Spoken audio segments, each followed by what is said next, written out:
What is going on, guys? I am JoJo, and this here is Matt, and we are the Combat Dads. We want to welcome all of y'all back to the podcast. Now, today we have a special guest and an amazing interview in store for you guys. We have the legendary Mike from Your MK Arcade Source, and also Mike's Amateur Arcade Monitor Repair. How are you doing today, sir? I'm great. Good to hear, and we appreciate you for stopping by and doing this interview with you. It's been a long time coming, and we're just very excited to do this interview with you and have a lot of listeners and people that in the hobby that respect you so much the way that we do, that would like to get to know you a little bit more. Yeah, Glad I can definitely. be here. Yeah. Yeah, for those that don't know, I mean, Mike is a trailblazer in the arcade community. So, like JoJo said, we're super excited to have him here. So, thank you, Mike. To get things started, got a question that a lot of MK fans like to know about other MK fans, and that is, what is your first experience of seeing and playing Mortal Kombat? Well, when I was 12 years old, let's see, October 13th. So 10 days before I turned 13, MK1 came out. And my grandfather owned a bowling alley. Actually, I had 3 bowling alleys here in town. And one of them had an arcade, obviously, and MK1 was there. And I went over and started playing it. And my father's Wednesday night bowling league, he gave me some money. I went and played it for 2 or 3 hours. I think he gave me like $20 over the course of the night. But yeah, it's like, hey, get away from me. I'm trying to bowl, so here's $20, go play games. So I got infatuated with MK1 in a situation kind of different from other people, where you'd expect to go to the arcade and you see crowds of people around MK when it first came out. And, oh, check this out. This is the new cool game. And there's people all around it looking at the top monitor, watching all that stuff. I had the opposite experience. I played it for a good long while against nobody at the bowling alley. So I go there every Wednesday for a number of weeks until my dad's league was over, and I just play MK1 all night.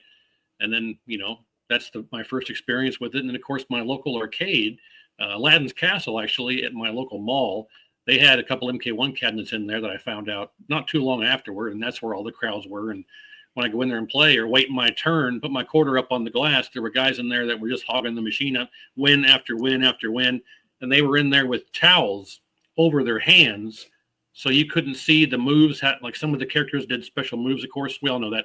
But at the time, you're like, okay, how does Kano do his the knife throw or whatever? So these guys would have towels over their hands, so you couldn't see how the moves were done, how the fatalities were performed, what the inputs were, because they wanted to be the only ones who knew that information.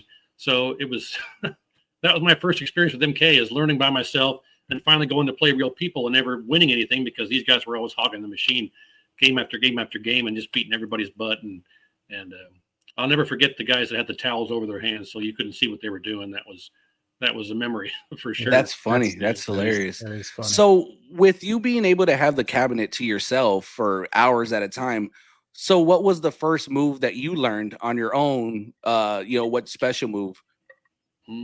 I have no recollection of that. Of course, when you're playing characters, you're just moving the joystick and hitting buttons.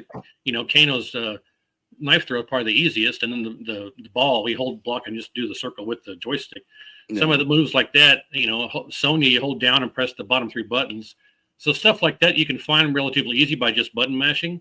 I don't have a specific memory of what moves I learned first, but as time goes on and you get the strategy guides and things like that. Yeah, I don't have too many specific memories, but I'm sure it was the easy moves like that you'd figure out firsthand. Yeah. Yeah.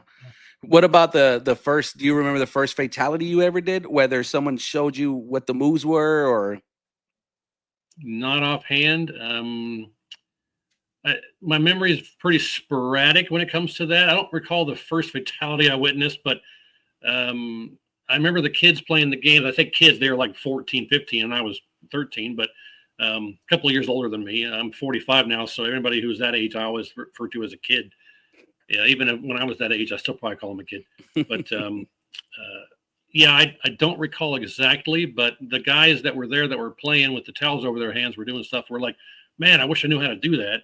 But I don't recall exactly what the first one I saw was. No, I mean, I have a lot more memories of MK2 when MK2 came out the following year. I have more memories of that because that's when I would go to the arcade. We knew MK2 was coming out. Oh man, the sequel to the greatest fighting game ever. Where I was 14 when it came out, and I remember going to the arcade at Aladdin's Castle and just they had 3 of them, 1, 2, and 3, and they had all 3 the top monitors. You see in all the pictures from the old days, and crowds of people, and you stand back and you're trying to watch and see what's happening. And I remember guys doing I think Katana's head / 4 blocks on high kick or whatever it is, and seeing that first, but MK1 is a little bit more sporadic than MK2.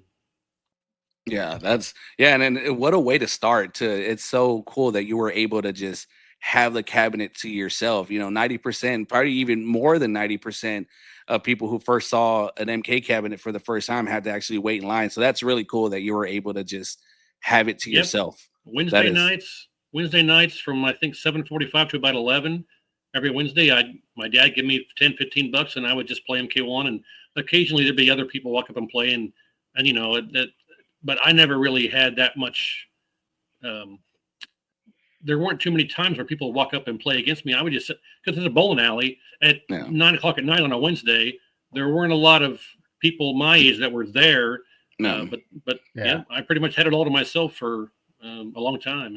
Yeah, I had the same experience in a bowling alley arcade. I did not play MK there, but during the late 80s, I spent a lot of time in a bowling alley arcade and had just about everything to myself most times. So could definitely relate to that. Yeah, that's super cool to see them. The first one that I ever played in an actual bowling alley would have to be Killer Instinct.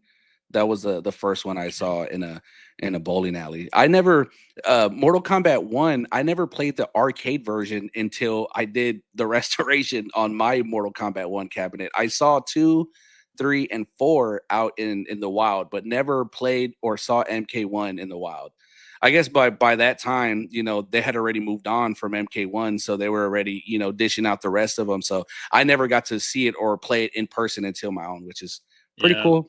I think a lot of the MK1s when MK2 came out were converted to MK2 because the MK2 offered a conversion kit, and you could buy just the conversion kit, which had the PCB and the JAMA harness if you needed one, which if you're converting MK1 you didn't, but it had the PCB, the JAMA harness, the buttons, the joysticks, everything, new control panel overlays, new medallion side art. It had everything in the official Midway kit that you needed to convert any Midway cabinet to, or really any JAMA cabinet to MK2. So I'm sure there were a lot of operators who, but of course MK1 was still making money. So it really went up to the operator if they wanted to spend extra money and get a new MK2 or just convert their MK1 to MK2 or what. But there are a lot of MK1s that were converted to MK2 and such because the operator didn't want to spend money on another MK2 or another MK when they already had one. But it depends on if they were still making money, and who knows. But they did make kits for that for when MK2 came out to convert MK1 and so on and so forth. Yeah, is that the same kind of thing that happened with MK2 and MK3? Because I've seen a lot of MK2s that had the MK3 kits. Yeah, a lot of the times, MK2 came out so soon after MK1 that I'm sure a lot of operators didn't want to convert their MK1 because it was still making money. When MK2 came out, I'm sure it also probably went down to the wayside because, here's the new one. Let's play the new one. Yeah. And so, when MK1 came out, MK2 had the kit to convert MK1 to MK2. And 3 to 2 or 2 to 3 and 3 to 4 and things like that. But I mean, nobody really converted MK3 to MK4.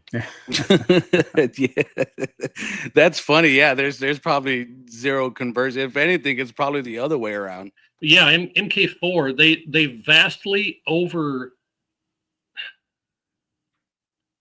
How do I phrase this? They vastly overthought how many MK4s they were going to sell, so they ended up giving a lot of MK4s to Atari for Mace the Dark Age and Radical Bikers. So every Radical Bikers that you see anywhere on the planet is an MK4 cabinet. Yeah, is there MK4 art underneath those? Yes. Yeah. They slapped the Radical Bikers on right over MK4. Yeah. So the MK4s that were not sold were not given, but they were sold to Atari, maybe given, I don't know.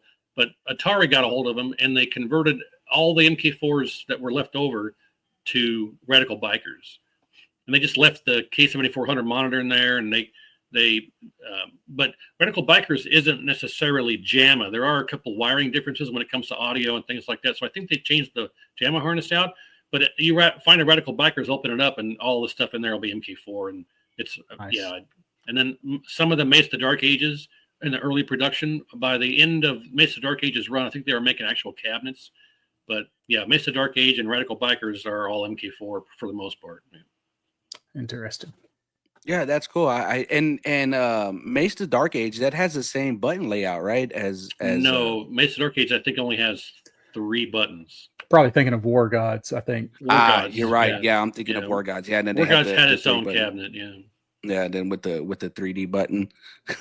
Yeah. So going off of that, who is out of any let's just say the older cabinets, the original 4, who would you say your favorite character is, and then also your least favorite character is? Well, it depends on the game. MK1, I'd probably have to say Johnny Cage. Least favorite characters, no disrespect to Liz or Carrie, but Sonya, nah. Yeah, you know what? Let's keep that going. Let's go favorite and least favorite from each cabinet. Well, Johnny Cage and Sonya, MK1, MK2, I'd probably have to say Shang Tsung because of his anti-air stuff, or any of the ninjas. But I'd probably go Shang Tsung because you can just stand there and press high kick. You don't have to do a roundhouse. And she can, all the options you can do, like morphing into other characters and juggling and various things. I'd probably just say Shang Tsung on MK2 is somewhat my go-to, or Sub-Zero. And then least favorite MK2, probably, let me see here. I don't know. That's a tough question. Probably Raiden, because I'd say he's easy to counter, because at some point someone's going to teleport and the Superman move and stuff. But I wouldn't say it. Maybe Raiden is the least favorite character on MK2. MK3, Unmasked Sub-Zero and Liu Kang are probably my go-tos. Least favorite, they're all those Striker maybe. I'm sure a lot of people probably are on the Striker train. Yeah. Poor Striker. Well, if you're good with him, you can do well, but he's not very top tier, at least as far as I know. But everybody has their own preferences.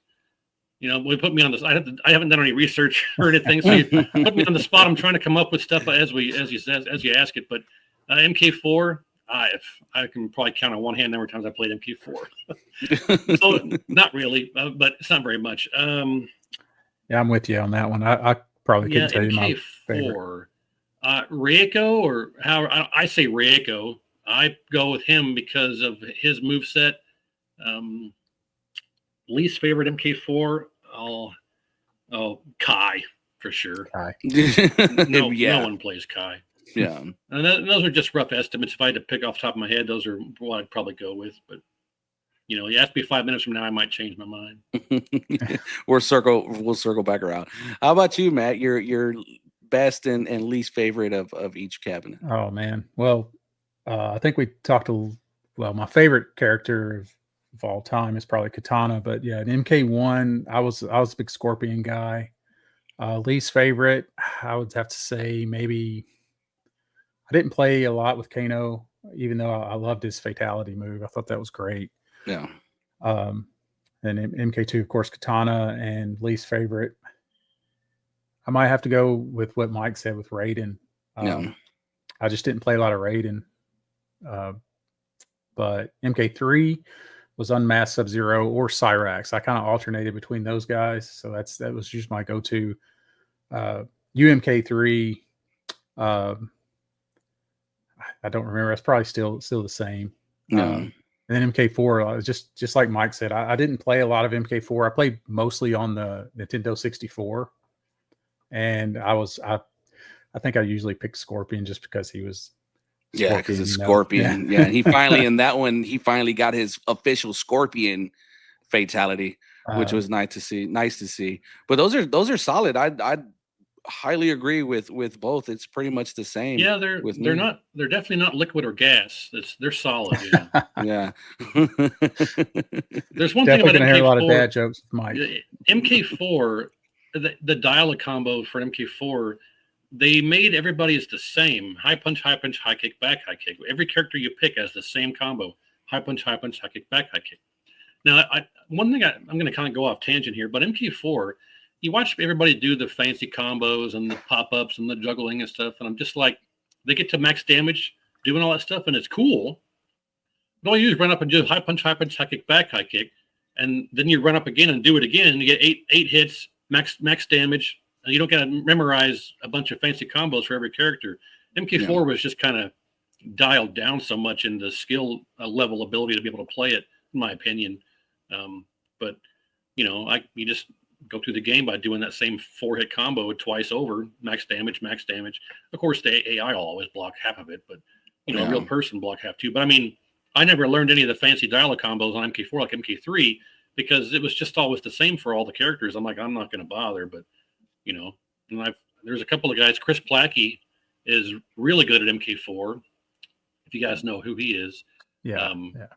And there's a couple other guys, but I'm not an MK4 player. There's not very many MK4 players out there.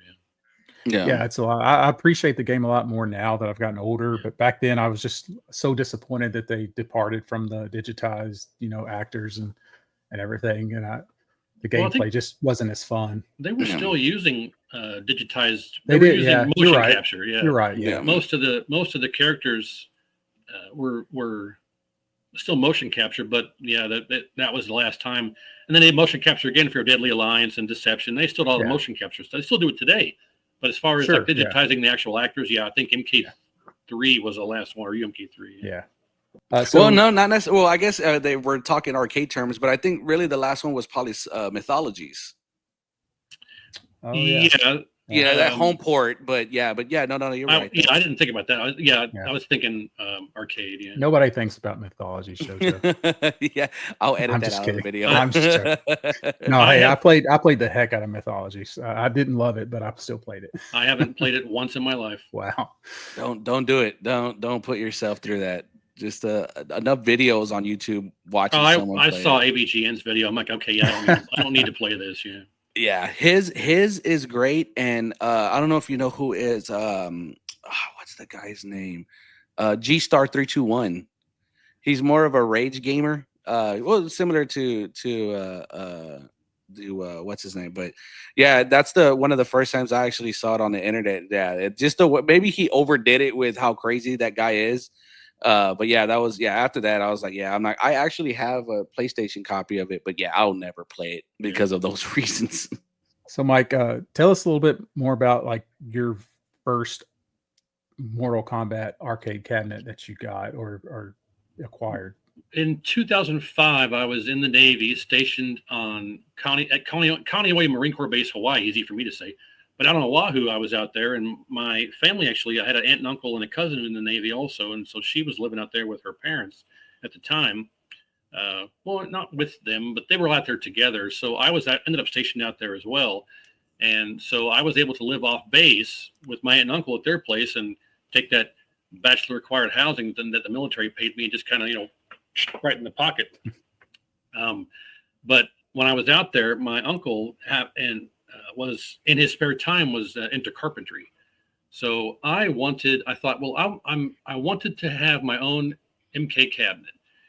Unfortunately, out there in Hawaii, not only is your pickings slim, but if you can find something, it's expensive because it's rare.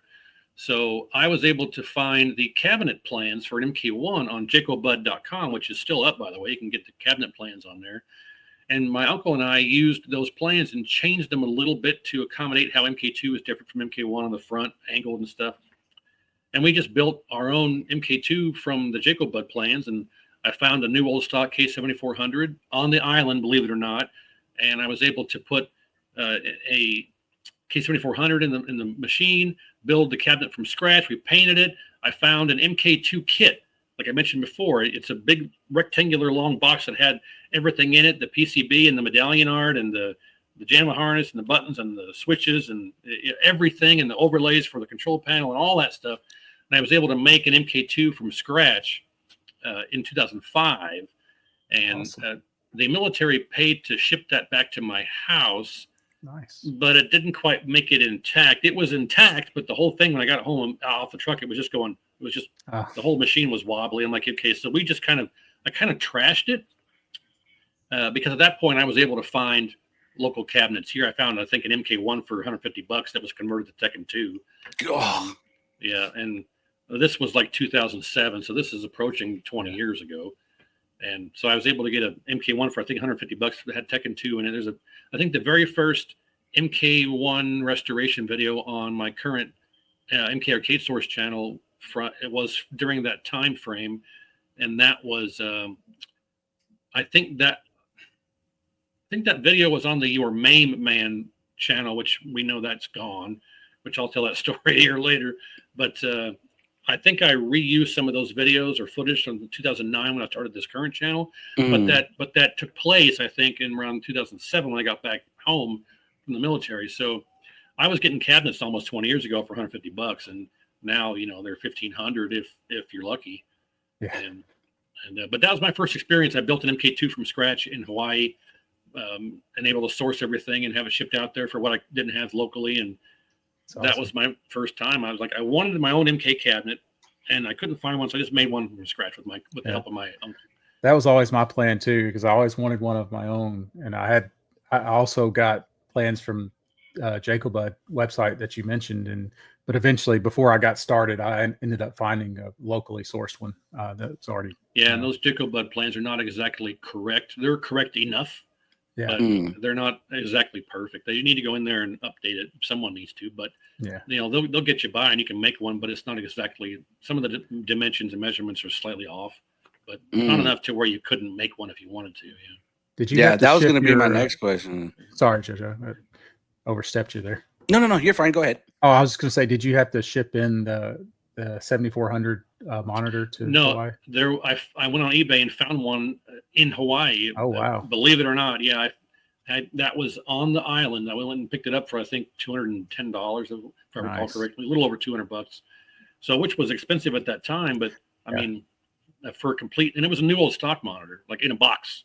Oh, gold nowadays. There was an arcade in Hawaii there. I forget what it was called, but there was an arcade there that had cabinets and extra stuff, and they didn't have any MK cabinet or Midway cabinets like these. They didn't have any of those, but they did have a new old stock 7400. He's like, "Oh, give me $205 or something." I'm like, "Okay." So, yeah, from what I remember, yeah, I could be wrong. That's how I recall it.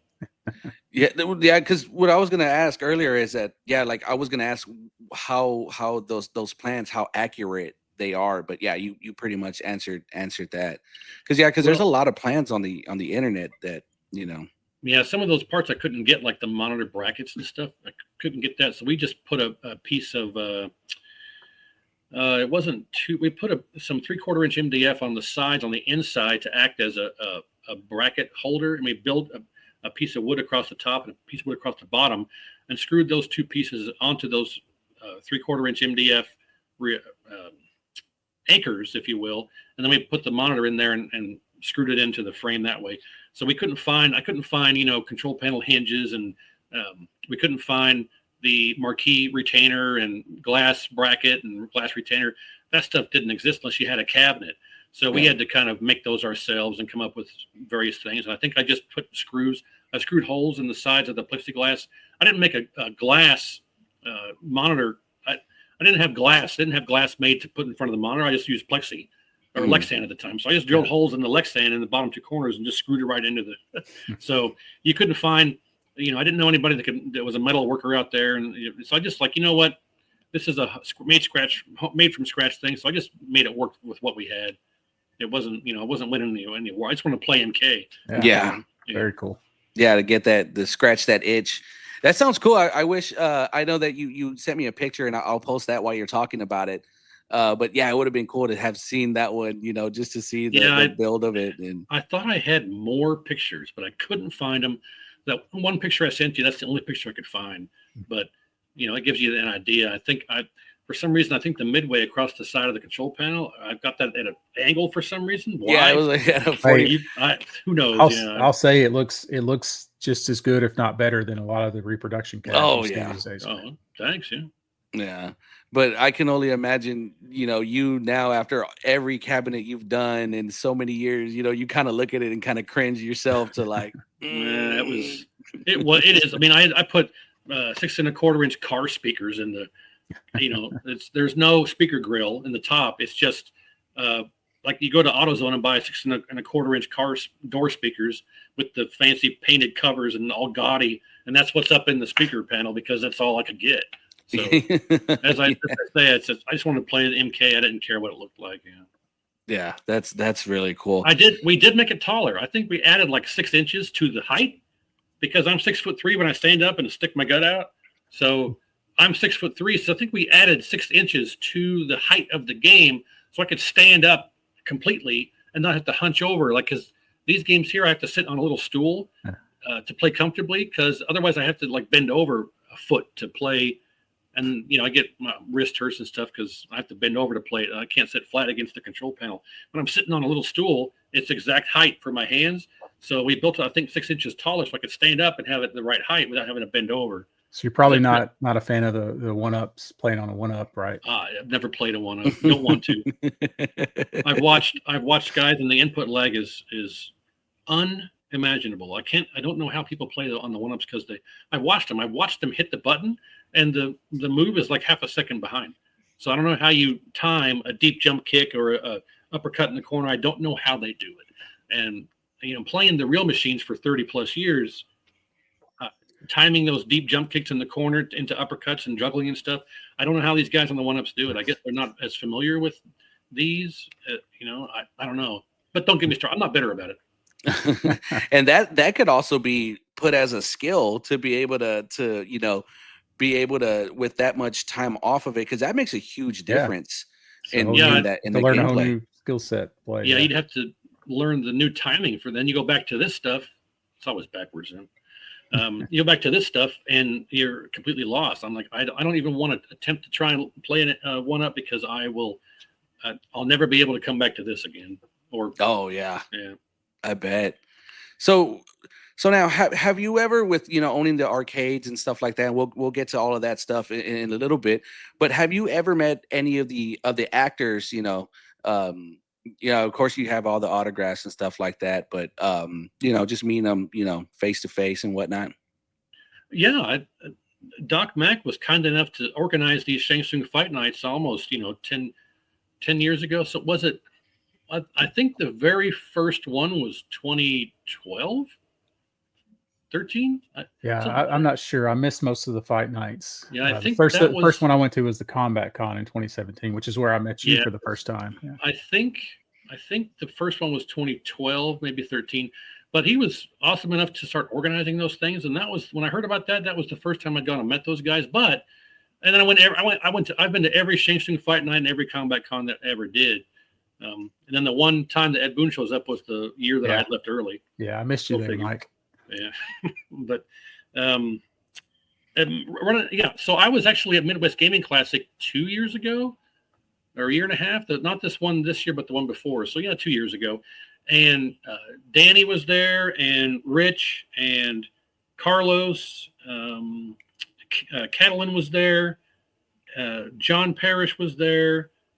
I think Anthony Marquez was there, and those guys. I was just in a restaurant. In a hotel across from the event, and I was in there waiting for my order, and then they all walk in.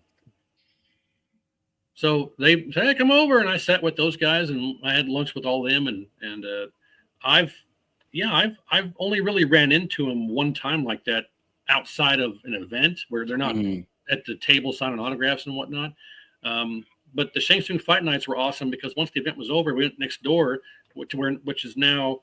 It was the gym they had over there at the time, and extra storage for cabinets. We went over there and Anthony was over there doing his him and his band, the Scorpions, were playing. Oh yeah. We hung out with the Scorpions and had fun times with that. So it wasn't all MK related, but I've hung out with them more than once. Yeah. That is cool to be at a restaurant and then they just walk in. That's Yeah. Danny came in, and then Rich came in. We were in there, and then we saw Rich walking by the window, and like, hey, hang on, bang on the window. He comes in, but yeah, that was a couple of years ago. Yeah, so I've run into him a couple of times and just had fun, talked, and all good guys. Yeah, All, I've always had everybody's great experiences too. Yeah. Yeah, Awesome. unfortunately, I haven't got to meet any of them in person yet. But yeah, every story that I hear about them and pictures I see, they just seem like they're just a great group of guys, and and they show their fans a lot of love, which is a plus, a huge plus. Definitely. Yeah, I mentioned, not to interrupt. I'm sorry. So you're to good. get back to your main man, I was about to ask you about that. Actually, I started making YouTube videos around 2007-ish when I got out of the military. Started doing the Mortal Kombat stuff, and a couple of years go by, and so I'm a big Star Trek fan. I wouldn't say I'm not to the point to where I wear uniforms and can speak English and stuff, or English, speak Klingon and stuff. Klingon, yes, there you go. Klingon and stuff. I'm not that hardcore, but I am a big Star Trek fan. So in 2009, when the J.J. Abrams movie came out and the reboot came out, I pirated the movie, and I had taken a little screen clip out of the movie to send to a friend. I uploaded it to YouTube, and I forgot to mark it as private because I was going to send it to a friend, say, hey, check out this scene from the movie. What do you think? And I forgot to mark it private when I uploaded it, and it went live. And within like 10 minutes, YouTube gone, channel gone. Because there weren't 3 strikes back then. It was just I created an infraction by uploading a copyrighted video and a pirated movie on top of it, a clip of it, gone. So that channel was around for a couple of years, and that's why it disappeared. If you're wondering where it went, why it disappeared, my fault. Yeah. So I started a new channel, and first video on that channel was that all 5 games in one on the MK3 that had the old 6-in-1 switcher with the remote. That was the first video for that channel, and that was 2009, give or take. Yeah, but that's what happened to that original channel. Yeah, and then of course jumping over, you went to and of course started the monitor repair one. But we'll also get to that one a little bit later. So with all the channels and just so much that you've done and stuff like that, I kind of want to touch on all of the custom builds that you've done, the MK9, the MKX, the Trilogy, the Tattoo Assassins and stuff like that. So besides the, because I guess we could say the Mortal Kombat that you built out in Hawaii was your first custom build. Yeah. So, but with the more modern stuff, with like, okay, so I'm guessing MK9 was the first custom Mortal Kombat that was of the new eras? Yes. So I didn't really do those for any reason other than I wanted to. I mean, all those cabinets, the MK9, the MKX, the Injustice, the Trilogy, the Tattoo Assassins, and I don't even know if there's any more. I've done so many. The only one that I played on a regular basis, like go online, play against people using the cabinet, was the MKX.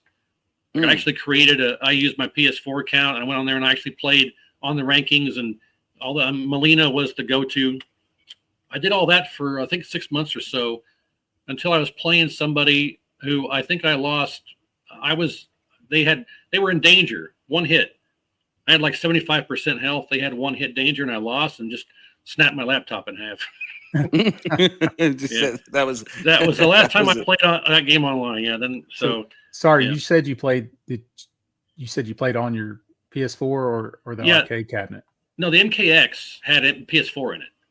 Okay, do you use the joysticks controls? I played the cabinet. I played online using the cabinet. Yeah. Nice.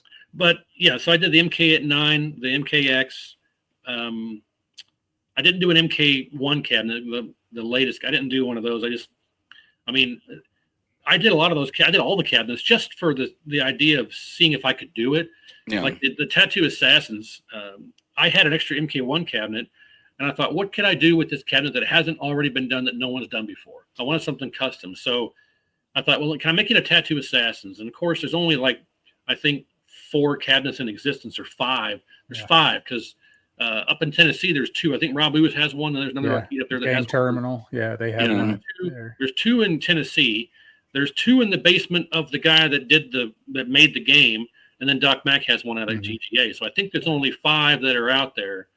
I could be wrong, but the point of this is that Rob was kind enough to take his machine, get his little scanner out, and he hand scanned his entire machine row after row, scanned the control panel, scanned the marquee, scanned the side art, scanned the front, and sent all those scans to Jeff West at XL Arcade, and he threw it all together, cleaned it up, and retrofitted it to make it fit an MK cabinet because it's not the same cabinet.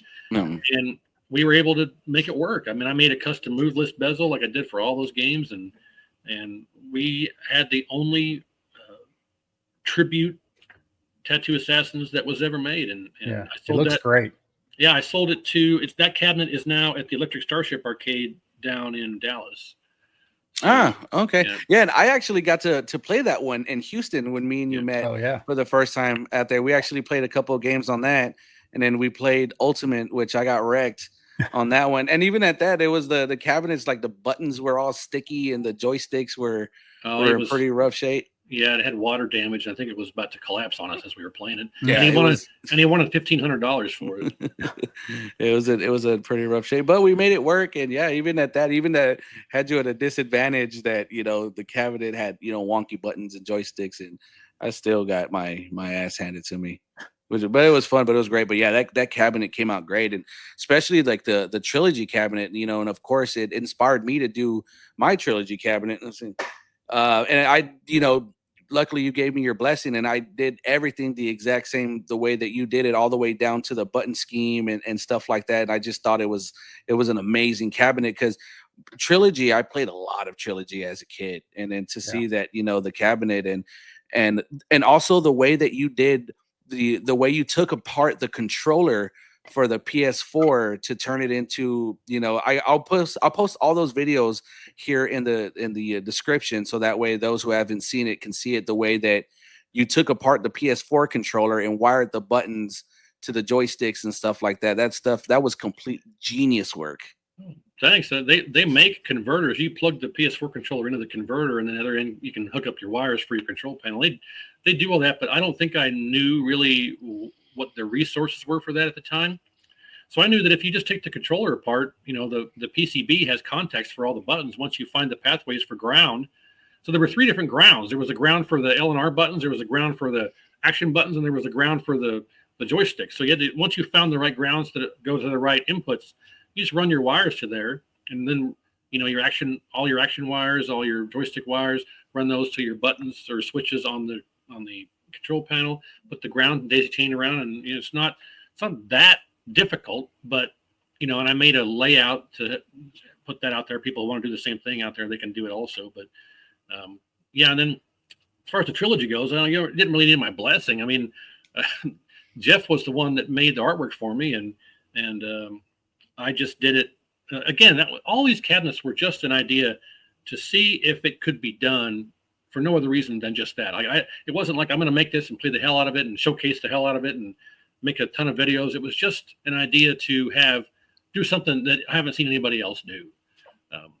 And, you know, there were other places that did MK9 cabinets and MKX cabinets, and they did their own touch on it. I did my own touch, and it was more of a deal. I just wanted to see if I could do it and how it would turn out, what it would look like. And all those cabinets at some time, when I first did them, they had, I think the 24.8-inch tri-mode MacVisions in there. I put actual monitors in there. And later on down the road, I realized like MK9, MKX, Injustice, they all really needed to have a flat screen in there, because those games were designed to run at 16:9. And so I just acquiesced and took those monitors out because the MacVisions were junk. And I put just the 16:9s in there, the LCDs, and those looked great too. So I retrofitted those before I sold all of those cabinets to a guy out in Michigan, to an arcade up in Michigan. The MK9, the MKX, and the Injustice all went to a guy up in Michigan. Oh, okay. So he ended up buying them all 3. Yeah, and then Trilogy I sold to a guy out in Colorado around 2018-ish, I think, 17, 18. And I think, and then the Trilogy, the Tattoo Assassins went down to Dallas. So they're all gone, and the only arcade cabinets I have right now are the MK3 and the MK1. And the MK1, can I point to the MK1? There it is. That's going down Electric Starship.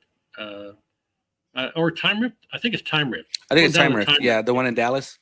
They're going down. It's going down there probably next weekend. Cool. So all I'll have is the MK3. And that's it. Yeah. Now, so you actually also did a Bloodstorm and Time Killers, right? Yes. Yeah. I got the Rushing Heroes, a football game no one's ever heard of. Both cabinets were MK1 converted to Rushing Heroes. It had the cable going through the cabinets to link them together. I got those, I think, for like $350 a piece or something, and Nice. they had no PCB, but they were a complete cabinet with all the harness and everything. And I had never seen anybody do Bloodstorm or Time Killers in a Midway cabinet. And again, Jeff at XL Arcade, he threw some artwork together, made a full MK1 cabinet style artwork package for Time Killers and Bloodstorm, and so that I made those. They're at the arcade right now. I don't really plan on getting rid of those because they fell out the fighter row. Yeah. But yeah. So, and most of the restorations I do now, I don't even make videos for, because what can I show that hasn't already been shown a dozen times? So I just, like the video I did for the MK3, I just did a pictorial, because what can I show I haven't shown 1,000 times? Well, that kind of leads into the next question I had, which I'm sure you'll probably think of something eventually, but do you have any more plans for any other custom builds? Not at the time. Not at this time. I was thinking about MK1, but no, I have never played MK1. I've watched the story modes on YouTube and whatnot, but I don't even own a PS5. So I'm not going to buy a PS5 just for that one game. Yeah. So, if I was to it's really cheap on the Switch right now. Oh, is it on the Switch? You can do that. See, yeah. I'm not. That's not the way you want to play it. Right over here off camera, I have an old console TV that has my Nintendo and Super Nintendo on there, and I went from Super Nintendo to PS2, and that's it. That's where I stopped at. I'm still living in 2002. I played Grand Theft Auto 4. I played GTA Vice City. Good. Nice. fairly regularly, and Castlevania Lament of Innocence. Okay. Are really, I haven't really played any new games past about 2003.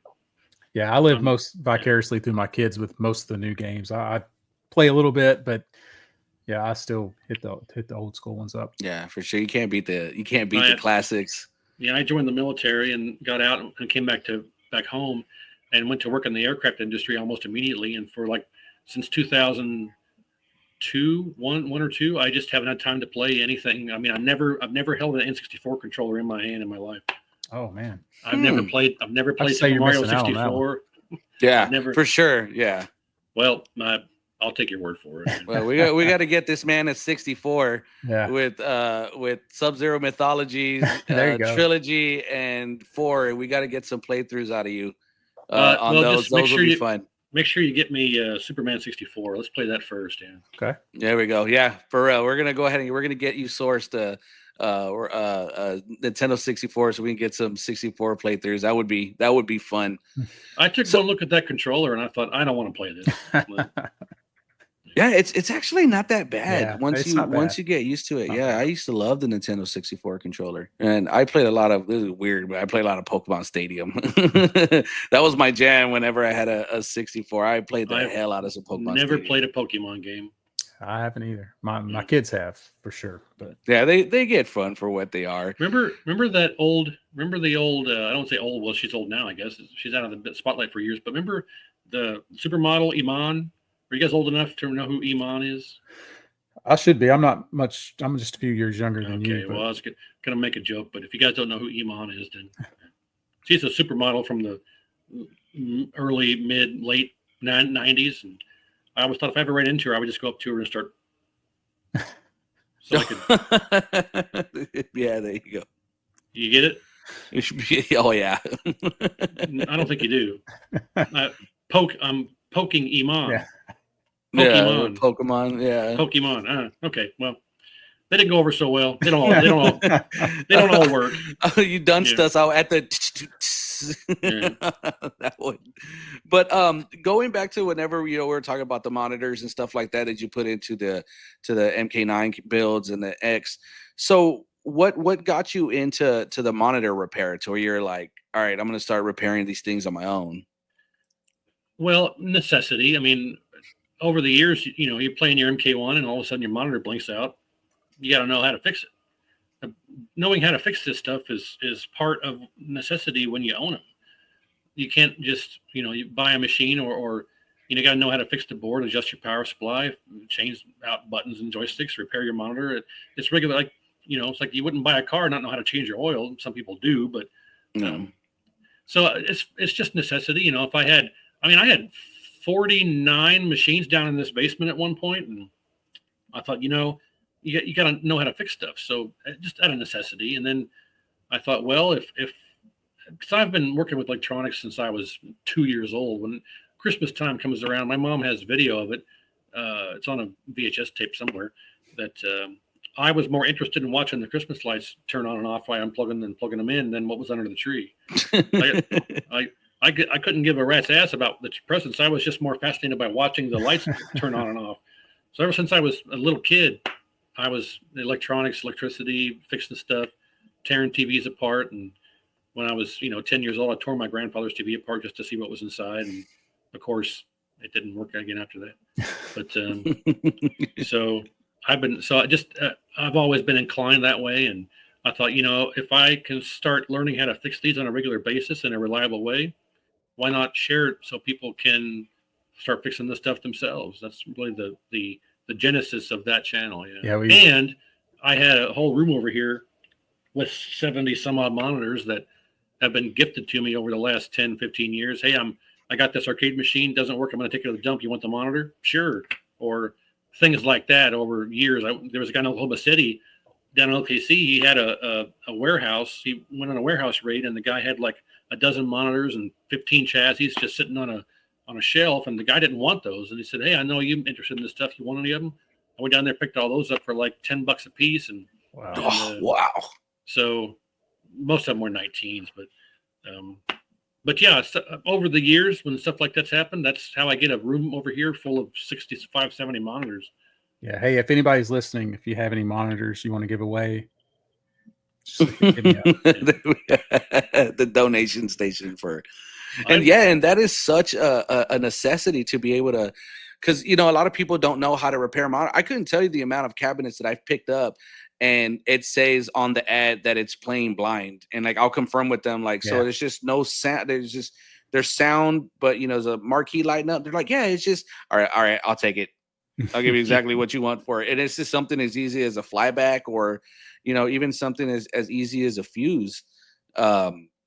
And it's definitely a necessity to know that skill. And you do so well with every video that you have. It is so detailed. And I'm guilty of some of them are an hour and a half to 2 hours long. And I promise you, I will sit there and I will watch that 2-hour video and just absorb as much knowledge as I can, because I'm pretty sure it can get overwhelming with so many people, inboxing you and asking questions and comments and stuff like that. Yeah, I get, if I had to put a ballpark, I'd say 6 to 7 people a day send me messages on Facebook like, hey, I've got this problem. What do you think? Or today my monitor is doing this, or what do you think about this? Or any advice on this? I'm like, I don't mind helping out. It's great. I'll give advice. That's fine. But to put it bluntly, I don't have time to be everybody's personal tech support. Definitely. Yeah. So that's basically, if I get some people message me every day and say, hey, today I have this problem. What do you think it is? Or I have this problem. Check this, check that. But I don't really have time to support everyone's tech support. I really don't. And I don't mind. You message me, I'll answer, I'll help out. But it's just sometimes I'll get 4, 5, 6, 7 different people a day with asking me for advice on their issue.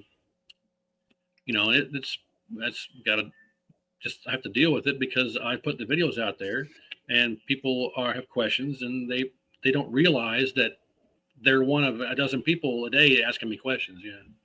But, most definitely. Yeah, I can imagine. And I'll be nice and answer. I may not get to it immediately. Yeah, I remember when I got my first cabinet, I messaged you because I just had a very simple voltage issue. I didn't know it was a voltage issue, but you were super quick to let me know what it was. And I said, yeah, just adjust your voltage, make sure you're at 5. And then you're like, oh, by the way, your red's a little high, so turn that down. And I didn't even realize it. And it's so mind blowing. Like I remember I was working on a Street Fighter. I don't know if you remember this. This is not too long ago, maybe about half a year ago. And I had it was like the screen was just blue. And I had asked you, I was like, hey, what do you think could be wrong? And you're like, oh, and then you told me the exact one. It was like R12 something like that, and then I went and I tested like R811 or something. Yeah, and I just replaced that one. And boom, it was work. I was like, wow, like this, it's amazing, that you can, know all of this, and it's truly amazing for sure. Well, thanks, but I can't take all the credit because a lot of this stuff I've learned over on the Claw forums for years. Like the problem you had, all blue screen, or what the problem was, someone else has had that problem before. And, I've been on the Claw forums for 12, 13 years. So before I started doing all this, I had the same questions. I go to Claw and I type in, search bar, all blue screen, 7400 or whatever, and you find R811, So a lot of the stuff that I've learned over the years, I've learned from the Claw guys, and Ken Layton, the late Ken Layton, great guy there. And Arcade Buffet, and these guys that came before us that did all this stuff.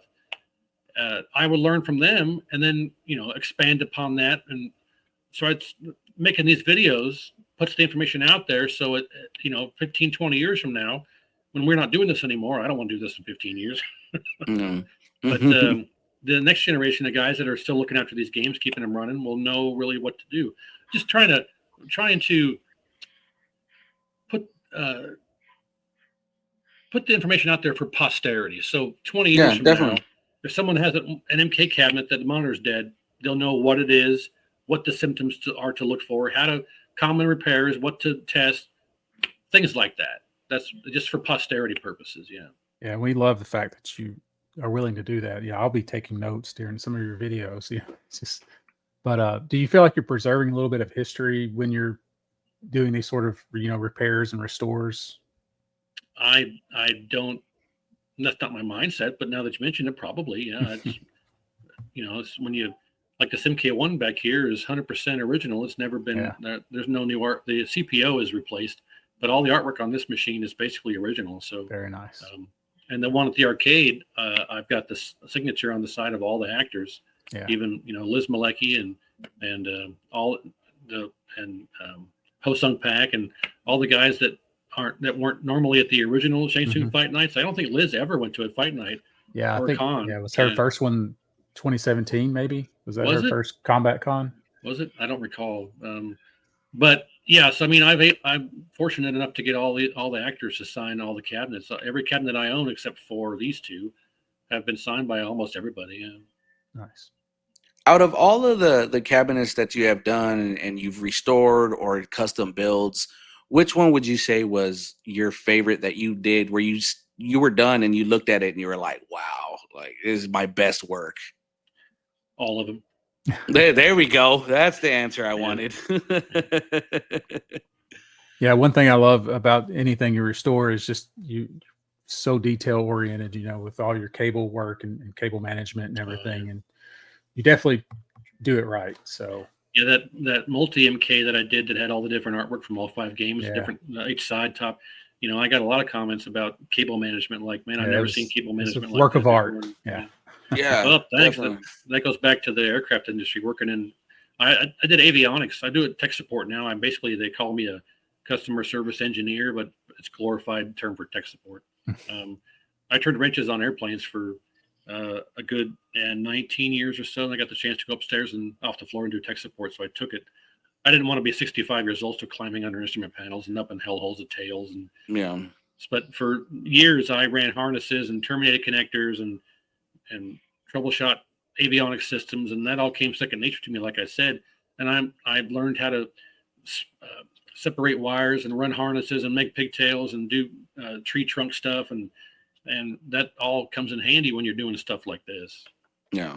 And that's really cool. And they're so detailed with, even whenever, I'm sure you're still, you're very comfortable around monitors when they're on, because there's times where I'm even to this day, I'm scared to even just turn the flyback, I'm there and, I'm still, just do a little prayer before I do it. But the way you do it, and I love that whenever you're so detailed in your videos that you'll even say, look, be careful when you're doing this. And, you put a lot of disclaimers in your and that's very thoughtful stuff. I need to put more. Like, I don't have a disclaimer.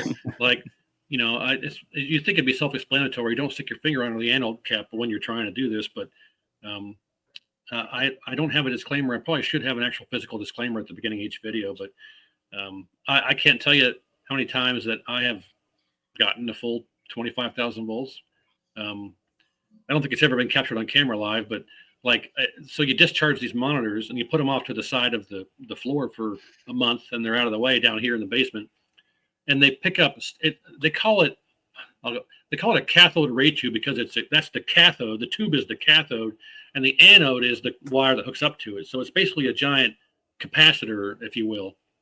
So the picture tube, they call it a cathode ray tube because the tube is the cathode, the electron guns are the cathodes, and then you hook up your high voltage wire as the anode. So anode, cathode, there you go. But they can actually absorb electricity out of the air. Static electricity is floating around in the air, and the tube can actually pick that up. So I can't tell you how many times I picked up a picture tube, held it against me, and it zaps me right there. Ooh. Yeah. It's not 25,000 volts. It's like you run on the carpet and you touch somebody and you zap them. That's what it's like, but it gets you, and you're carrying a 30-pound monitor. Oh shit! Yeah. But, so I learned to carry them a different way. Yes. But, yeah. So speaking of monitors and repairs, so which monitor is your that you find the easiest or your favorite monitor to repair, to where it's like, I'm pretty sure most of them for you is cake. But the one monitor where you're like, look, you can't go wrong with this one. Once it's done and rebuilt, it's bulletproof. I'd say it's probably it's a hard question because K7000 is the workhorse of the industry. Mm-hmm. They made 1 million of those, and the flybacks are unreliable, but that's not to the fault of any specific person. It's just the way they manufacture them in China, which I could explain shortly. But K7000 for sure. But any chassis that is clean and capped and reflowed is just as reliable as any other one, except the Mac Vision. Just throw those in the garbage can. Trash Vision. Yeah, but 4900, 4600, which of all the monitors that I've ever seen, the 4600 is probably the best looking picture of any monitor they ever made. Wells Gardner. Now, of course, that's picture tube. The picture tubes have a lot to do with that, not just the chassis, but overall, the 4600 is one of the best looking ones when they're working great. Next up would be the Henrix Polo. When those have a really good looking picture tube, those have a fantastic picture as well. That's what's in this MK3. That's what these came with from the factory, as a Henrix Polo from Midway. But yeah, the Henrix Polo and the 4600 are the two best looking ones. The 7000 is easiest to work on and repair and diagnose and fix. But when it comes to reliability and everything, it's just, that they're all, any chassis that has been reflowed and taken care of and clean and capped and all that stuff, it's just as reliable as any other one, quite honestly, in my opinion. But as far as the flybacks go, the reason that a lot of them fail prematurely is it has to do with the manufacture process, because they make these batches. They make thousands and thousands of these at different times of the year, winter, summer, what have you. And inside the flyback, there's a series of windings for all the voltage outputs. The 26 volts for the vertical deflection, the 150 volts for your video B+, which is different from your power supply B+, your high voltage. So there's different windings in there, and they're all separated by some potting compound. And if, depending on what time of the year they make these, the potting compound has to set up. And if they do this in the winter time and they don't allow it to set up properly before they bucks them up, then that's how you get a lot of these flybacks that are cracking in half, splitting in half, bubbling out the side, shorting out, arcing to the frame, because they don't allow the potting compound to set up completely before they ship them off back to the States for distribution. That's why your mileage varies greatly. You can buy 3 flybacks, 2 of them will die on the spot, one will last a week and die, and it's not anybody's fault. It's just your luck of the draw of when the thing was manufactured and what in the batch and things like that. But I will say that Peter at Arcade Parts and Repair, the stuff he gets is the same place that everybody else gets theirs from, I'm assuming, because they all have the same sticker. I think he puts a different sticker on there, or they put a different sticker on there for him that says Arcade Parts and Repair. But his stuff is all tested. Like he will take he'll get a batch of flybacks in and send 10 flybacks to 10 people. Here, test this, test this, test this. And based off results, he'll know if that batch is good or bad, or what the percentage of possible bad flybacks are in that batch. Other people just get it and sell it to you and if it blows up in a day, you're SOL. And Peter will stand behind. If you get a flyback and it's dead out of the gate, or he verifies that it's not something you did, and the screen pot is loose, or it blows up, or it's DOA, it blows up in 6 hours, he'll give you another one. Nice. Nobody else will do that. Yeah. So yeah, I've definitely ordered from there before. We'll have to put his link in the description. Yeah, Arcade Parts and Repair. I get all your stuff from there. I'm not dogging anybody else. Arcade Shop is great. Things like that. I don't want to dog anybody else. Arcade Shop is good. Other places are good. But I think Peter's stuff is the only stuff that gets actually tested by people out. Yeah. I can't speak with everybody else, but I know his flybacks are pretty hard to come by too, right? So he spent, I think the last time he had to get a flyback reproduced, he spent like $1 million. Wow. So it costs, if people complain, hey, I got a flyback, it died, all this stuff is junk. Well, they don't realize behind the scenes, he's spending hours and hours and talking to these, I think, because they wanted to, these places in China that make these, they wanted to cut all distribution of everything except K7000. They wanted to completely kill the Neotech flybacks, the Geo7 flybacks, 4900 flybacks. They wanted to get rid of all that and just do 7000s. And he is directly responsible for keeping those flybacks in production. And I think he spent like $1 million or something doing that. Thank you, Peter. Yes, shout out Peter for sure, and we would definitely make sure that link. I'll also put it across the screen, the website, and then I will also put his link there in the description. Yeah, Peter is amazing. I've bought a bunch. I actually won a flyback a while back. Right. Yeah, he did it, and this is whenever the 7500s, I believe there was like a real bad shortage of them. I don't know. I don't remember if it was a 75 or the 7000. And I remember he had a thing, and I won one, and I was like, man, I'm about to gouge the pricing on this bad boy. It's gonna be on eBay. But yeah, I remember I still have it.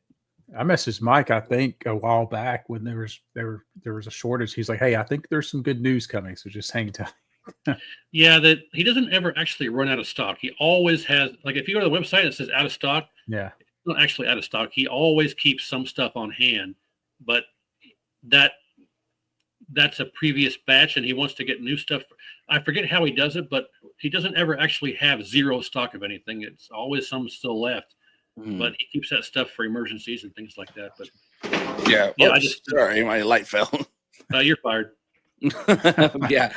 But yeah, he's good. And I'm not knocking any other company. Please don't think I'm doing that. But his stuff, I would say that you're going to get something that's at least been. I mean, he tests everything. He tests voltage regulators, and he tests vertical ICs, and it's not just because he doesn't want to put counterfeit stuff out there, and I don't blame him. Yeah. Cool. So, still going on to the PCB and chassis repair sort of questions here. I'm curious, just real quick, what would you consider the most common PCB repair for a Mortal Kombat PCB?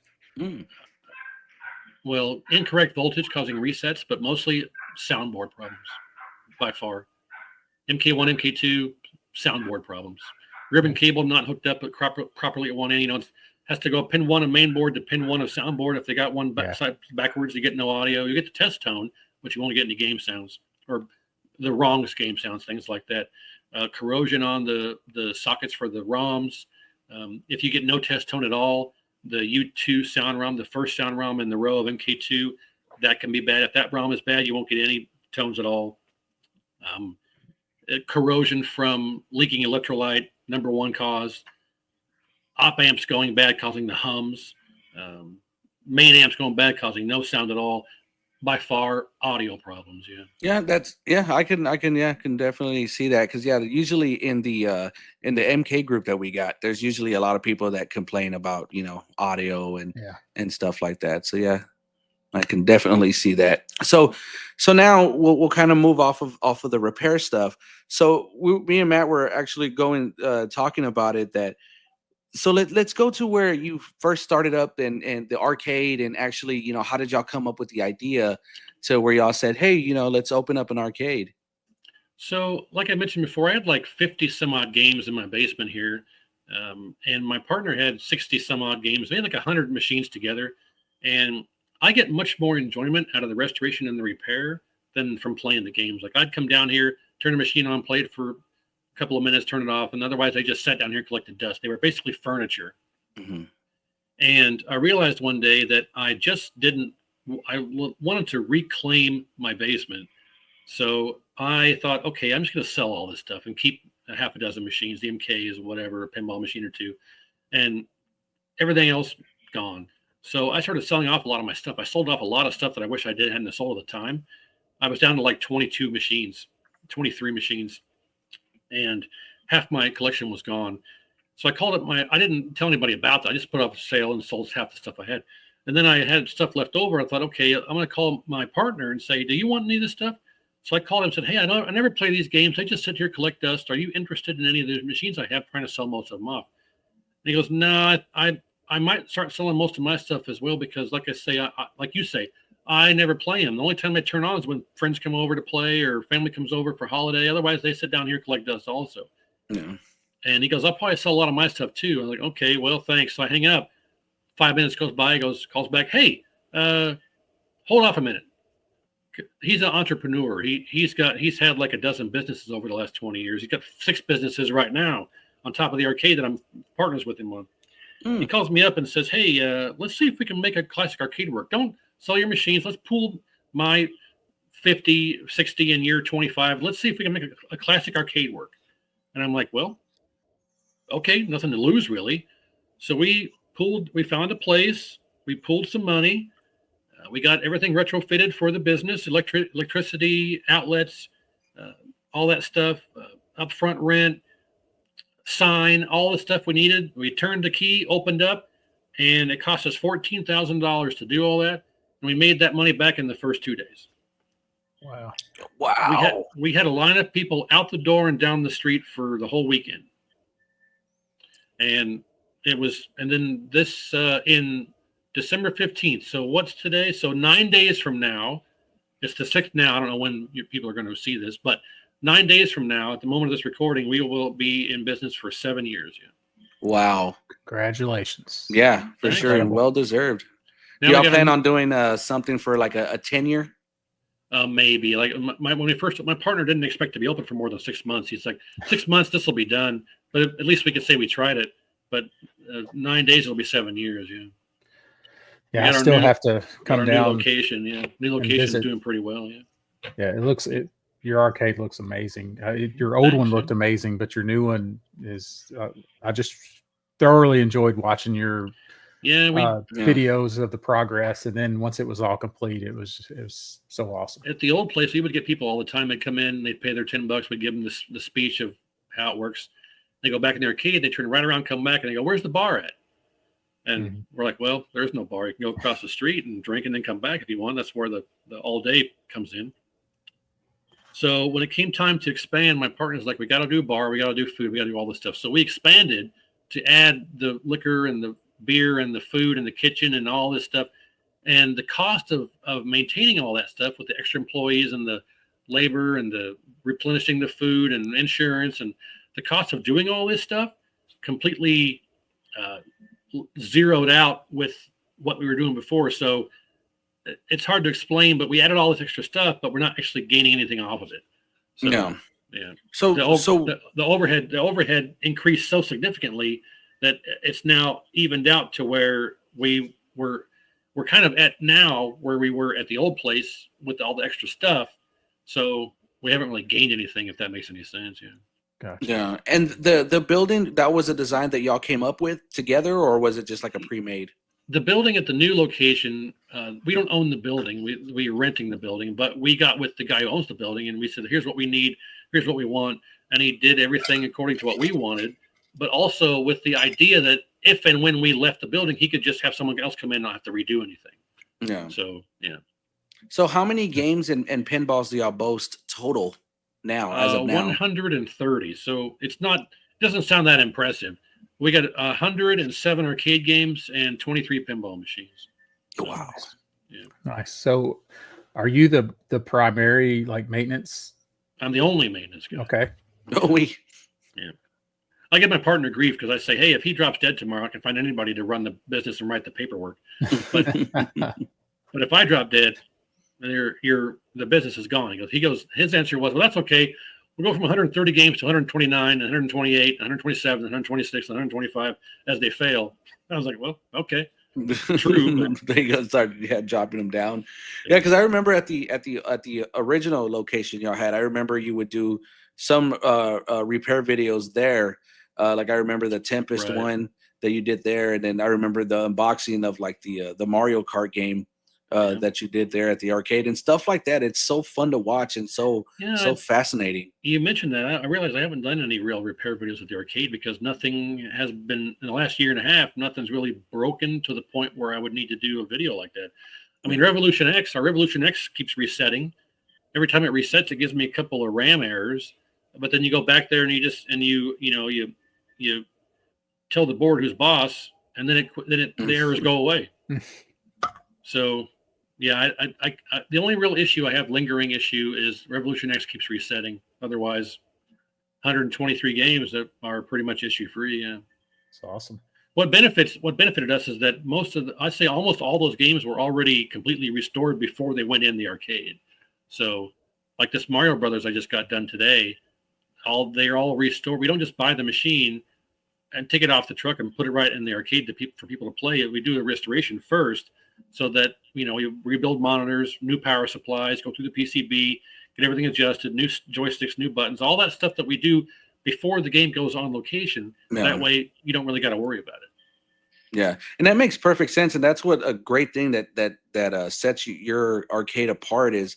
Because I've been to some arcades that are local and seen even videos on YouTube of people that have arcades, and it seems like they go and they pick it up, kind of spit shine it real quick, and then boom, it's it's on the floor. Versus pretty much, I don't want to say half, but a good amount of your cabinets are on the channel from a restoration that you did to it, or a build, right, or what have you. Like I remember the Battletoads one that you had that's there at the location. Of course, all the Mortal Kombats and the custom Street Fighter you did inside the Midway. That one was a cool one. Is that one there at the arcade? Yes, and like to give credit for the person who did the artwork on that. Jeff did the artwork. This was before I think Jeff did any of this stuff. XL Arcade I'm talking about. I think he printed that artwork for me, if I recall. I think I may be mistaken. I think he printed it for me, but I gave him the files because somebody else had did the artwork, and I wish I could remember who it was, and I apologize. I could give him credit, but it was somebody else had done that. And I was talking about doing a custom Street Fighter, and they go, okay, let me make some artwork for you. And I forget who that is because it was like, it might have been 10 years ago. But I don't recall who it is, and I apologize. But someone else made that artwork for that cabinet. Yeah, that one was. I love the look of it. I'll also post a picture of it on the screen so people can see it, and how the side of it, how it had the bricks and stuff like that. And I just thought that was an amazing cabinet, especially to put it in a Midway. These Midway cabinets they're built like tanks. My personal favorite. I'm just a sucker for these Midway cabinets. And I could not, I could have, of course I do have, MK 1 through 4, but even if I ran across another one for a good price, I'd still buy it because you just can't get enough of these, these style cabinets. They made MK2. There was one day where they made over 300. 300 cabinets went out the door from start to finish in one day. Wow. They had T-shirts, custom T-shirts made up to MK2 300 or something. Okay, yes, man, I've been looking for. I remember seeing that in a video, and that would be cool to find that, to recreate it, and then have it as the only pictures I ever seen is the front.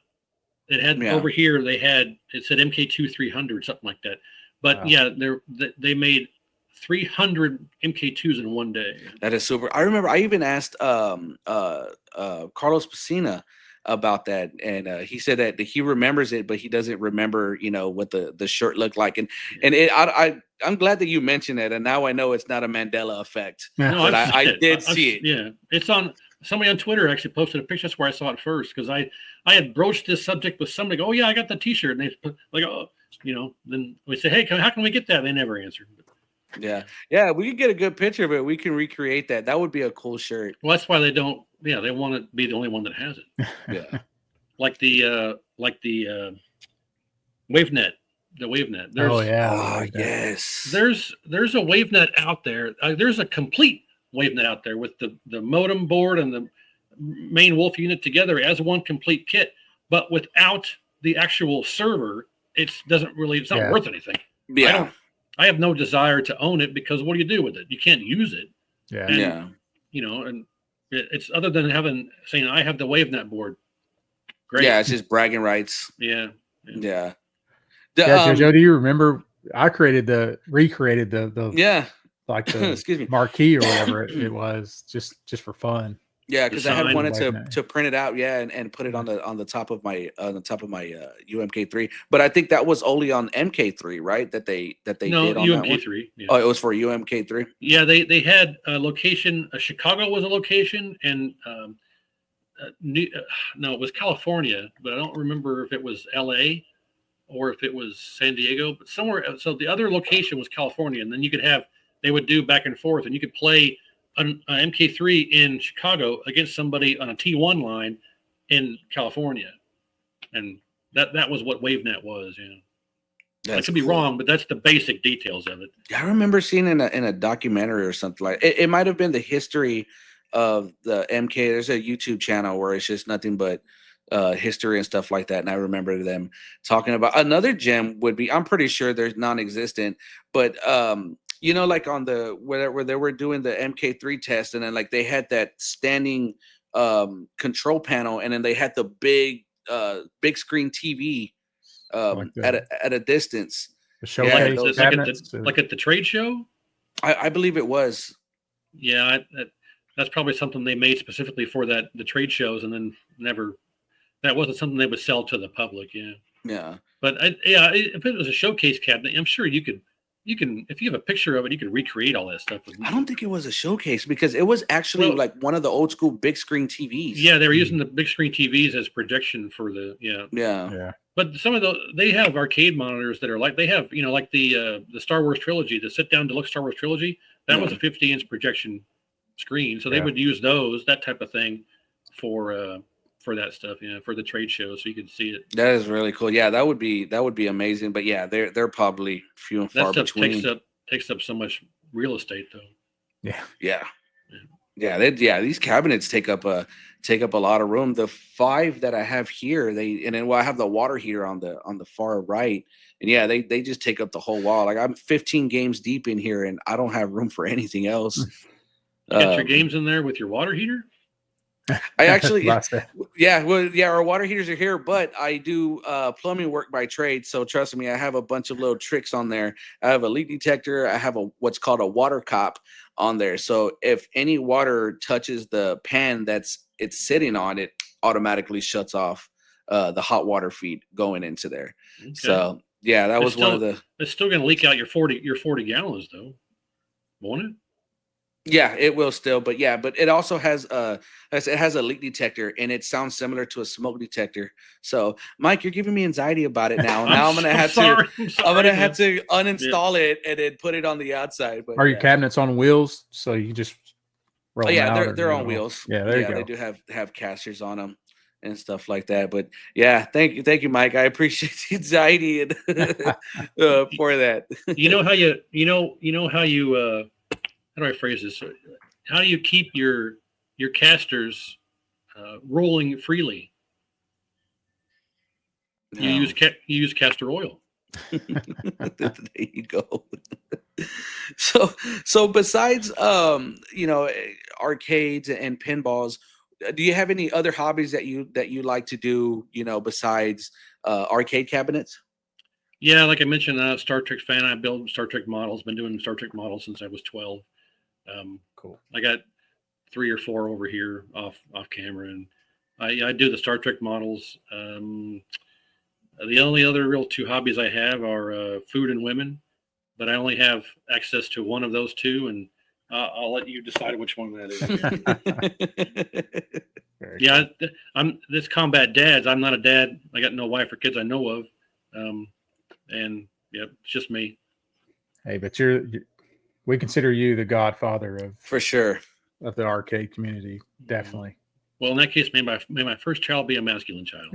There you go. There you go. Yeah. Whenever we start mentioning you, I should put the Godfather theme as I'm Yeah, mentioning you there in the you go. beginning. And there you go. Well, And as I go, if something should happen, I'm going to blame some of the people in this room. there you go. Something And then like that that. would, Yeah. excuse me, whenever someone is, butchering up a MK cabinet, look what you've done to my boy. Look what they did to my boy. Yeah. Yeah. You can act like a man. I can do things. I'm smart. What's that? Yeah. I've seen them before. Yeah. In my home, where I come to play with my toys, or my children play with their toys. Yeah. My home. A funny trivia would be to like a lot of you, because like I mentioned, I watch, whenever you do your repairs, I'll watch the whole thing, and there's sometimes where you'll start singing certain songs. I get a kick out of it. Like there 90s, was one time 90s references. Yeah, you one time it caught me off guard. You started doing G Thing from Dr. Dre and Snoop Dogg. And that was great to me. And even sometimes some people, I'll notice that they'll catch whenever you do certain tunes, whenever you're doing your playthroughs. And one that I actually do because of you is that as as it's going. And there's sometimes where I'll catch it where you'll play a different theme to another song, and it's it's cool little trivia stuff like that. Well, you must know, because I don't recall doing that, but I guess I. Oh yeah, did. there's times I'll start time stamping them. Oh, okay. Yeah, and then we're gonna have to do. I'm sure they slip in there because getting senile as I get older. Yeah.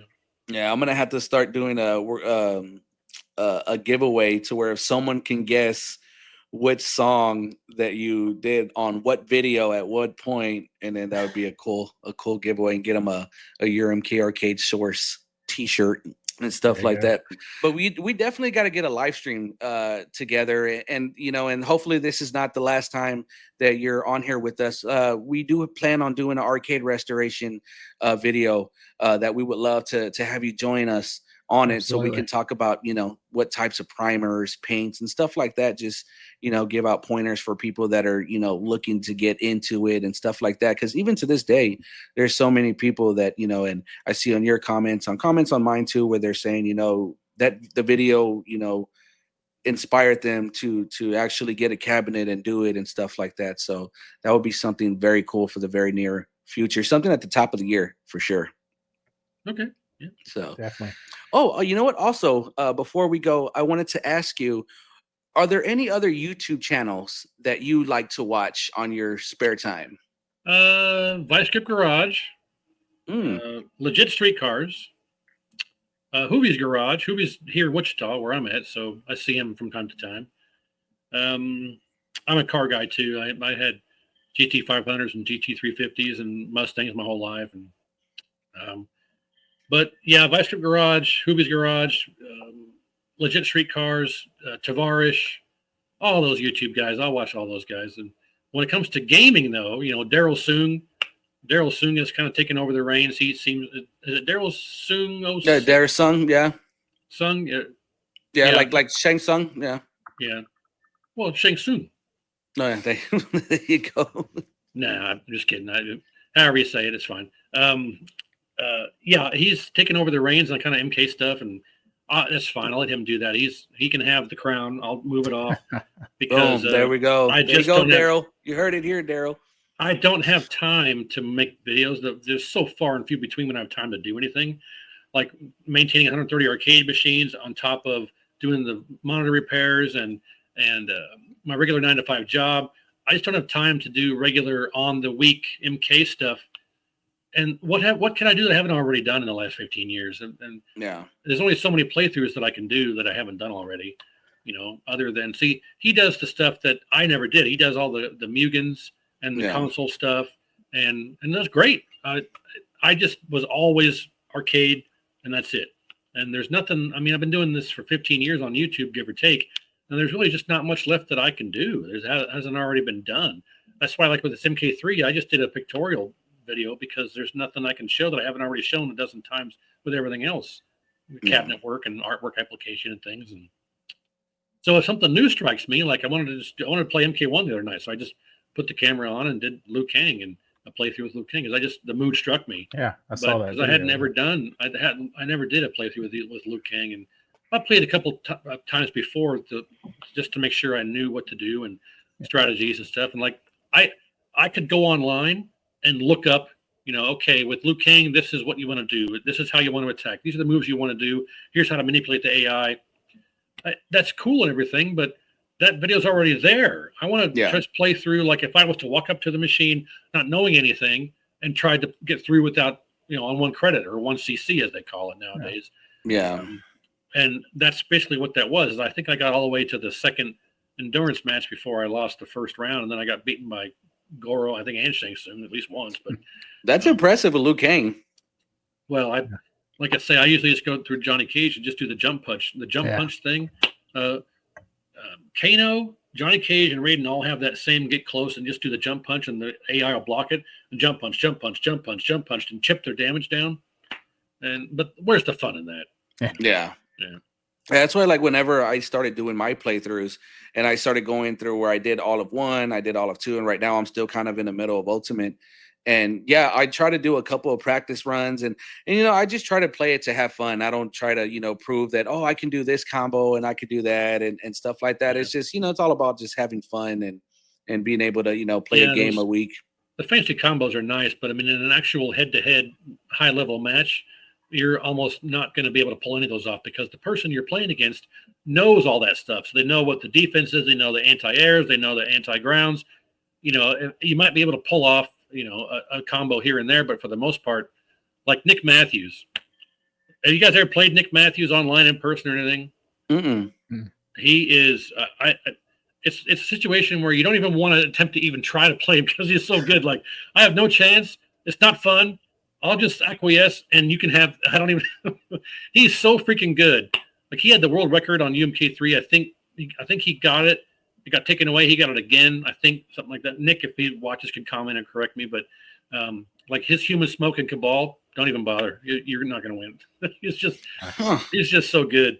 But I actually won a UMK3 tournament at one of the Shang Tsung fight nights, but only because there was a pause in the action. We did like the first 3 rounds, and then it ended at like, 11 o'clock and didn't resume till like 2 a.m. So I forget the circumstance as to why that happened. But there were a number of people that I would have lost, like Mo 30W. He's another legend in the MK3, in all the MK. But he left and didn't come back because it was too late. He had to go. And I think people left. I know people left to get dinner is what happened. They made a break. It was like 10 p.m., 11 p.m. They left to go get something to eat. And then it didn't actually come back. People took their time coming back, and some people didn't come back at all. And I think a lot of the higher caliber guys never came back. And it was just me. I was like, a couple of the guys were like, hey, we'll finish it. But the only reason I won that is because the other guys never came back. Yeah, they but they had an MK2 tournament. I have footage on the YouTube channel that I was playing. I forget who it was, and I apologize, but I haven't watched it. And it's been, I think it was 2016, so it's been 8 years, give or take, something like that. But it may be 15. But the guy I was playing against, they were recording it. And I was Katana, or was I Raiden? I think I might have been Katana. The guy doing the filming actually says out loud on the camera, I had never seen this caliber of gameplay before. He said that out loud while I was playing this other guy. So I don't know if that's just because he hasn't been around for very long, because I don't think I was that good. But yeah, so those tournaments were so much fun. And yeah. I thank Doc Mack and all the guys at GGA for putting that stuff on for all those years. And those are great guys also. The Jeremiah yeah. and Doc and all those guys are fantastic. If you ever get a chance to get out there and visit the Galloping Ghost arcade, it's a good experience. Oh, Same with your arcade. Is there anything you want to tell us about your arcade to let the audience know, where to visit and what? It's just called the Arcade, where the game's never over. That we tried to come up with a jazzy name. I said, you know what? Let's just call it the Arcade. Let's go to the arcade tonight. We're going to the arcade. Let's go. It's perfect. Yeah. Fancy name. We don't need a fancy name. It's just the Arcade. But we're at 906 East 3rd Street in Wichita, Kansas. And if you're in the area and you want to come by, play some pinball or play some arcade games. And as of this moment, I am all 123 games, to the best of my knowledge. I haven't got any notifications, or all issue free. There you go. There's an app. I got an app on the phone that if there's a issue, somebody just goes on the Cool. app, says, hey, Adam's family has a stuck ball, or player one joystick on Marge will go up. But as of right now, everything is, unless they report something, 123 games, 107 games, 23 pinball machines, issue free. Awesome. Cool. Oh yeah. But with all that being said, Mike, again, we really appreciate you, and this is not going to be the last time that the viewers or the listeners get to hang out with us and hang out with you all to talk, all things MK arcade related and stuff like that. So, but again, we really appreciate you for stopping by. You're welcome. And I'm just a normal guy. I play Mortal Kombat. I'm not half as good as you think I might be. All the videos you watch. But people comment and like, hey man, all this stuff. And I'm just a regular guy. I'm not any good. You may think I am, but put me against somebody else that knows the game, I'm done. So I spent my whole life playing against the computer. So like I said, when I first started here, I played MK1 by myself at the bowling alley for 6 months before I went to MK2. Well, no, it was a little more like a year, but I didn't go every day. So we'll just say 6 months. But I spent all my time playing against the computer, MK2, MK3, all that stuff. And there was a bowling alley across town called North Rock on Rock Road in Wichita. And they had an arcade, a split level arcade, a big floor and an upper level. And upper level, they had MK2 and MK3. Our lower level, they had KI1 94 had just shown up. So you had KI1 on the down front and center. And then up on the upper level, they had MK2, MK3 against the wall, against a railing. And I have very vivid memories of looking at my KI1 and go, I'm playing that stupid game. And go up to MK2 and MK3. Yeah, so yeah, I was 15 at the time. Yeah, I mentioned this because even then I was up there and I was the only one playing MK2, MK3. Other guys are playing KI1. All the other guys playing Street Fighter. But I mean, I was only, even back then, MK2, MK3 right next to each other. I played them to my heart's content because no one else played them, and my whole life growing up, all the MK experience I had, 99% of it was just against the computer. So Yeah. I've never really played against anybody in person. That's just how it worked out for me. Yeah. Yeah, I can say the same except for MK2 because I played most of that one mostly in Aladdin's Castle, and there's always somebody there. But yeah, MK1 and MK3, I was usually against the CPU. Yeah, the guys with the towels over their hands never relinquished. They never relinquished the machine to us other guys. Yeah. Yeah, that'll be cool later on. Maybe sometime during the summer, me and Matt can go up there and we can host a combat tournament there at the arcade and get people to come by. And I tried that. There was one Saturday where I put out a post and said, hey, come down to the arcade and challenge our resident Mortal Kombat expert. And if you win, we'll give you a free pass or a group of passes or series of passes for your family, whatever. And I put this out there like a Thursday afternoon, and I advertised it for like noon on Saturday. And you would never guess how many people showed up to challenge me. Take a wild guess. I'm gonna say 5. 0. Oh wow! Not one. From noon to 6 p.m., not one person showed up to attempt it. And whether they thought it was because they couldn't win or not, but it's just, see, the problem is that we try to do family nights, we try to do events, we try to do all this stuff, and no one ever shows up because we're in Wichita. We're not in Chicago or Dallas or it's not a highly sought after location for gaming in general. So we try to run events and promotions and stuff, and no one really ever shows up because it's just, we're not known for that here. There's not anybody here that really honestly cares about that. So yeah. But that's a great idea. We could try that. We could definitely. Yeah, because I mean, I'm definitely planning. But a local, so. It's not going to happen with local people now. Yeah, we can definitely try to figure something out where we get people to come in from out of state and stuff like that, and we put together a really cool tournament with lots of giveaways and stuff like that. That'll be cool, something like that for the future, especially during summertime. And we got 2 giant private private party rooms where you can organize things. We could take the machines into one of the party rooms and have the tournament in there and close the garage door, and no one out of the way of the affected other stuff out there with the general public, and we can have the event in a private area in there. So yeah, kind of like what Doc did at the Galloping Ghost, where he brought all the machines into a separate place, and we did stuff like that. Yeah, definitely. All right, well, guys, well, y'all heard it here first. So we'll be able to hopefully do something like that summer of 2025. So, Matt, you have anything to add in? Now, I just want to thank Mike, for joining us here. We really appreciate you taking the time and answering all of our questions and sharing your knowledge and stories. And just, yeah, don't sleep on Mike's YouTube channels. He's got some great content out there. Yeah, Yes. thanks. It's odd because I got 21,000 subs on the MK Arcade Source channel, and I'll put a video out and I'll be lucky to get 800 views. So I don't know how that's possible, but my YouTube channels are not monetized. I don't make a dime and never have off of anything I've ever done on YouTube because I don't get enough views to make it worth my time or my effort or worth my while. So Yeah. if you want to come by, drop a comment, say hi, I appreciate it, but don't feel obligated because none of my videos are sponsored. None of my videos are monetized. I just put stuff out there to help people out and entertain, and it's not a job for me. So I appreciate it. Yeah, no doubt. So, all righty, sir. Well, we appreciate you for stopping by and all of y'all for listening. If you can, give us a like and a subscribe to the channel.